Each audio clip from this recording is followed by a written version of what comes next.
Hi my dear lovely birds and blossoms, welcome to our class. ఈరోజు మనం రాష్ట్ర పద్యభాగ్ third lesson 15 August చెప్పుకుందాం. 15 August, August 15th అనే ఈ పోయంని రాసింది श्री गिरिजा कुमार माथुर. कवि परिचय. आधुनिक काल के कवियों में श्री गिरिजा कुमार माथुर का नाम उल्लेखनीय है. इनका जन्म ग्वालियर में हुआ था. इन्होंने कविता के अतिरिक्त एकांकी, नाटक, आलोचना, गीत, काव्य और शास्त्रीय विषयों पर भी लिखा है. इनकी रचनाओं में प्रयोगशीलता देखी जाती है. 15 अगस्त में भारत के आज़ादी मिली, उस पल का चित्रण इस कविता में किया गया है. इसलिए इस कविता का नाम 15 अगस्त रखा गया है. इनका जन्म 22 अगस्त 1919 में गुना जिला मध्य प्रदेश में हुआ था. इनके माता पिता श्री देवी चरण माथुर और श्रीमती लक्ष्मी देवी थी. पत्नी शकुंतला माथुर. मुख्य रचनाएं नशा और निर्माण, मंजीर, शिलापंख, चमकीले, जो बंद नहीं सका, साक्षी रहे वर्तमान, मैं वक्त के हूँ सामने आदि. मुख्य कविताएं हम होंगे कामयाब. पुरस्कार व्यास सम्मान, शलाका सम्मान, साहित्य अकादमी पुरस्कार इनको मिले थे. इनकी मृत्यु 10 जनवरी 1994 में नई दिल्ली में हुई थी. సో గిరిజా కుమార్ మాథుర్ 22 ఆగస్ట్ 1919లో గునా జిల్లా మధ్యప్రదేశ్లో పుట్టారు. ఈయన రచనలు, కవితలు ఎంత బాగుంటాయి అంటే మన దేశ పరిస్థితుల్ని కానివ్వండి, ఆ టైంలో మన ఫ్రీడమ్ ఫైటర్స్ మన కోసం చేసిన పోరాటాన్ని కానివ్వండి, ఈయన తన రచనల్లో చాలా చక్కగా ఎక్స్ప్లెయిన్ చేశారు. అలాగే ప్రజల్లో మోటివేషన్ తెచ్చి వాళ్ళని ఫ్రీడమ్ ఫైటింగ్ వైపు మోటివేట్ చేసిన ఒక గొప్ప కవి శ్రీ గిరిజా కుమార్ మాథుర్.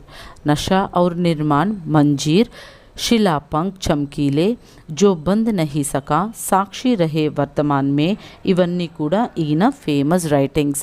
వీటితో పాటు హోంగే కామయాబ్ పోయం కూడా ఈయనకి ఎంతో పేరును తీసుకొని వచ్చింది. ఈయన father and mother names Devi Charan Mathur and Lakshmidevi. ఆయన వైఫ్ పేరు శకుంతల మాథుర్. ఈయన భారత్ సర్కార్ నుంచి వ్యాస సమ్మాన్, శలాకా సమ్మాన్, సాహిత్య అకాడమీ పురస్కార్ అని ఎన్నో అవార్డ్స్ అందుకున్నారు. ఈయన 10th జనవరి 1994లో న్యూఢిల్లీలో చనిపోయారు. So let's start our lesson. 15 August. First stanza. आज जीत की रात पहरुए सावधान रहना, कुले देश के द्वारा अचल दीपक सम्मान रहना. भावार्थ. भारत को 14 अगस्त आधी रात ही स्वतंत्र मिली थी, इसलिए कवि देश के पहरेदारों को सावधान करते हैं. अचल दीपक के समान पलक झपके बिना पहरा देना की ज़रूरत है. సో కవి ఏమని చెప్తున్నారంటే మనకి 14th అగస్ట్ మిడ్ నైట్ మనకి స్వతంత్ర మీన్స్ ఫ్రీడమ్ అనేది వచ్చిందనమాట. సో మన దేశంలో ఎన్నో అల్లర్లు, గోలలు జరిగే అవకాశం ఉందని చెప్పేసి కవి మన దేశాన్ని సంరక్షిస్తున్న మీన్స్ కాపలా కాస్తున్న సోల్జర్స్ అందరినీ కూడా అలర్ట్గా ఉండమని చెప్పేసి ఈయన ఇన్స్ట్రక్ట్ చేస్తున్నారు.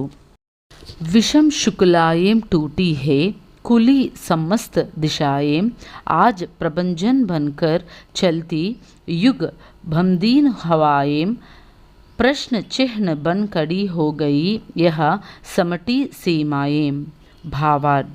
कवि कहते हैं कि गुलामी की जंजीरों टूट गई है, सभी दिशाएं आज़ाद हो गई है, आज हम स्वतंत्रतापूर्वक सांस ले सकते हैं.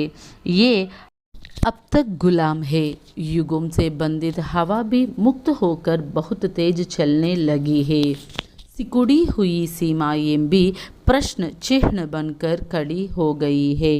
సో కవి ఏమని చెప్తున్నారంటే ఇప్పటిదాకా మన ఇండియన్స్ దగ్గర దగ్గర 300 years బ్రిటిషర్స్ కింద మనం స్లేవ్స్ లాగా పనిచేయాల్సి వచ్చింది.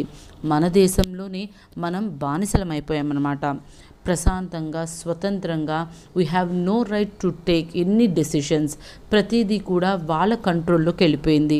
అలాంటి సిచ్యువేషన్ నుంచి మనం ఫ్రీడమ్ తీసుకున్నాం. ఇప్పుడు each and everyone can breathe freely. ప్రశాంతంగా ఊపిరి కూడా పీల్చుకోవచ్చు. ఎందుకంటే మన మీద ఇంకా జులుం అధికారం చెలాయించే బ్రిటిషర్స్ ఇంకా మనకి లేరు. వాళ్ళు కట్టిన బానిస సంకెళ్ళు means what they made us slaves, ఇవన్నీ కూడా మనం ఇంకా బ్రేక్అవుట్ చేసి ఫ్రీ అయిపోయాం. So each and every one ప్రశాంతంగా ఉండండి, దేశం యొక్క స్వతంత్రాన్ని అనుభవించండి. ఇక మనకి ఎలాంటి ఆంక్షలు అనేవి ఉండవు అని కవి చెప్తున్నారు. आज पुराने सिंहासन की टूट रही प्रतिमाएं, उठता है तूफान, इंदु तुम दीप्तिमान रहना. भावार्थ, भारत को आज़ादी मिल गई है, नई शासन शुरू होने वाले हैं. पुराने शासन की प्रतिमाएं टूट रही है, इनका मतलब अंग्रेज़ों का शासन समाप्त हुई. इन परिवर्तन के कारण तूफान आने वाले हैं.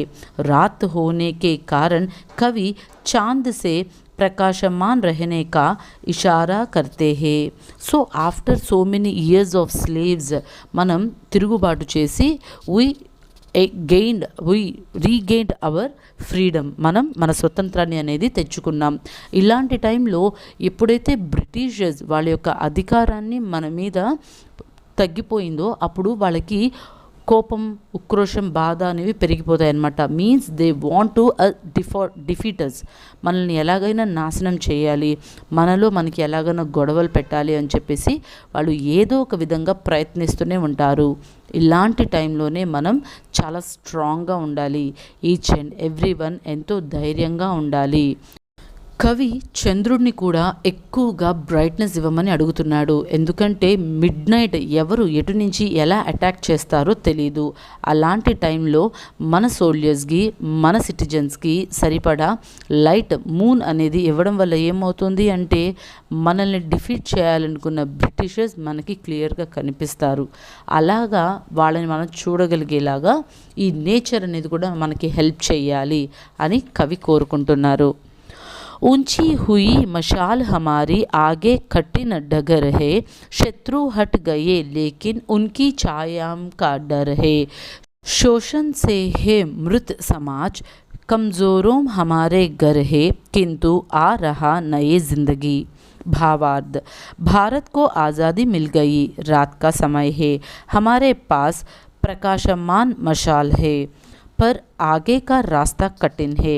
भारत से अंग्रेज तो चल गए पर उनके अटल प्रभाव का डर है. अंग्रेज़ों के शोषण से भारतीय समाज मरा हुआ है पर नई ज़िंदगी का विश्वास अटल है. So after so many years of slavery, ఎన్నో ఇయర్స్ మన భారతీయులు బ్రిటిషర్స్ కింద బానిసల్లా బ్రతికిన ఆ టైంలో బ్రిటిషర్స్ మనల్ని ఎలాగా చేసేసారు అంటే each and every citizen of India భయంతో బ్రతికేలాగా చేసేసారు, పిరికితనంతో బ్రతికేలాగా చేసేసారు. ధైర్యం అనేది ఏ మనిషిలో కూడా లేకుండా వాళ్ళు మనల్ని ఒక కట్టు బానిసలు, మీన్స్ ఉన్నవాడిదే రాజ్యం, లేనివాడు ఖచ్చితంగా ఉన్నవాడి మాటలు వినాలి అని ఇప్పటికీ కూడా ప్రతి ఒక్కరూ according to the authority money మనం ఒకరికి బానిసల్లాగా బ్రతుకుతూనే ఉన్నామన్నమాట. ఇలాంటివన్నిటిని కూడా బ్రిటిషర్స్ మన మీద రుద్దేసి వెళ్ళిపోయారు.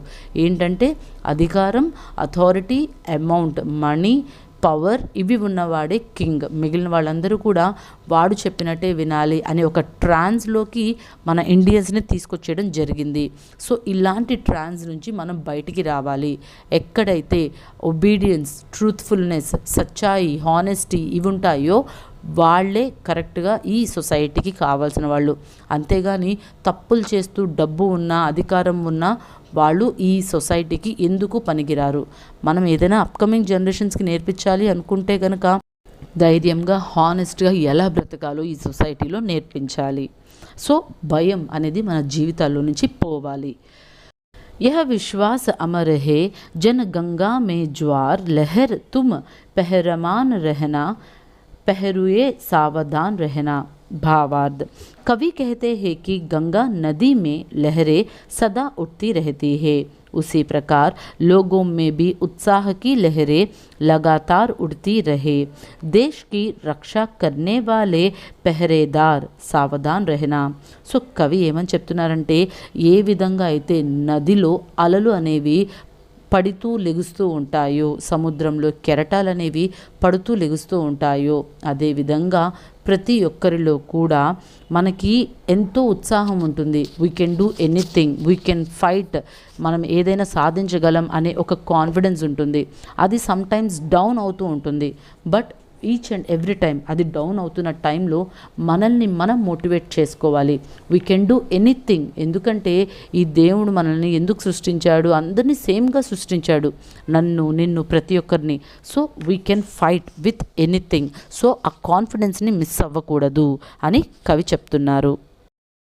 कविता का सारांश।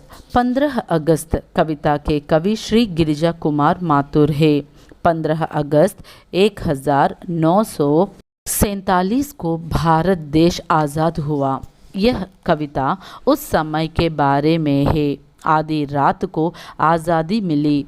कवि पहरेदारों से सावधान रहने को कहते हैं। सैकड़ों सालों से भारत गुलाम था। आज़ादी पाकर भारत स्वतंत्र सांस ले रहा है। देश का द्वारा खूल है। अचल दीपक के समान देश का पहरा करना चाहिए। गुलामी की जंजीरें टूट गई। युगों से बंधित सांस भी मुक्त होकर तेज चलने लगी। सुकुड़ी हुई सीमाएं भी प्रश्न चिन्ह बनकर खड़ी हो गई है। विदेश शासन समाप्त हुई। चांद को भी प्रकाशमान होना चाहिए। हमारे हाथों में मशाल है, फिर भी सामने का रास्ता कठिन है। अंग्रेजों तो चल गए, पर उनका प्रभाव यहाँ पर है। अंग्रेज शासन के शोषण के कारण भारत कमज़ोर हो गए हैं, फिर भी नए ज़िंदगी का विश्वास अटल है। गंगा नदी में लहरें सदा उठती है, उसी प्रकार भारतीयों में उत्साह की लहरें उठती रहे। कविता पढ़कर हमें अनुभव होता है कि हमें आज़ादी मिली थी। సో కవి 1947 మనకి మిడ్ నైట్ వచ్చిన ఇండిపెండెన్స్ గురించి చెప్తూ ఆ ఫ్రీడమ్ని మనం ఎలా తెచ్చుకున్నాం, ఏ విధంగా మనం బ్రిటిషర్స్ దగ్గర స్లేవ్స్ లాగా 300 years మన కంట్రీలోనే మనం ఒక బానిసల్లాగా బ్రతికాం, మన లీడర్స్ మన ఫ్రీడమ్ కోసం ఎలా ఫైట్ చేశారో ఇవన్నీ మనల్ని గుర్తుపెట్టుకుంటూ ఎప్పుడు కూడా కాన్ఫిడెన్స్ అనేది, స్ట్రెంగ్త్ అనేది మనం కోల్పోకుండా మనల్ని మోటివేట్ చేసుకుంటూ ఎప్పుడూ ముందుకు వెళ్తూ ఉండాలి. ఆబ్స్టికల్స్, కష్టాలు, లేకపోతే చిన్న చిన్న డిఫికల్ట్స్ అనేవి వస్తూనే ఉంటాయి. అంత బ్రిటిషర్స్నే మనం మన దేశం నుంచి తరిమి కొట్టామంటే